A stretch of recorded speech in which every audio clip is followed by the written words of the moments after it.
May tugtog na, ma'am, eh, oh. May tugtog na, ibig sabihin. May 13-month pay na yan, ma'am.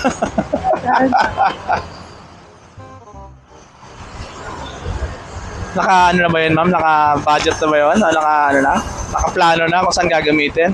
Sa Riban, sa skincare, sa nails, saan ba? Ubus na. Naubos na, ma'am? Ubus na sa isip pa lang. Sa isip ba lang, inuubos mo naman. Kala ko sa nails, sa Riban, sa skincare.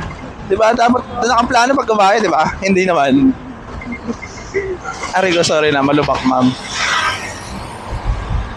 Ubus na sa isip pa lang, hindi pa nadating. Pwede pala yun, ma'am. Hindi pa nahawakan.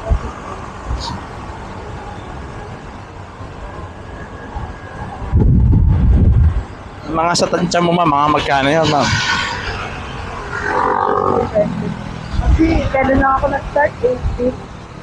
Pero sabi mo, hindi ka naman bago. April. Ano ba yun? Parang 1 year, ma'am. Love. Malaki yan, ma'am. Mga nasa 50. Tapos nag-expect ng gano'n 50 na yung pala ano lang. Mga siguro around na yan, ma'am. Kasi nagtatrabaho ako.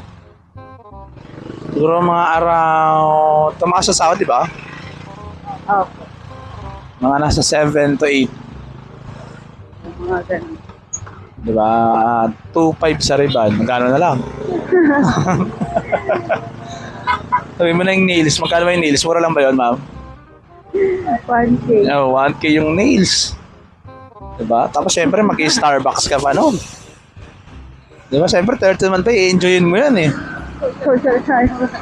One time, big time si ma'am, no? One day meal.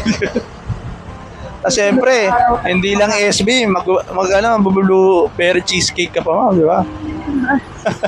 May dessert pa. Oh, may dessert pa, ma'am. Syempre, plinano na ng rider mo, ma'am. Paano?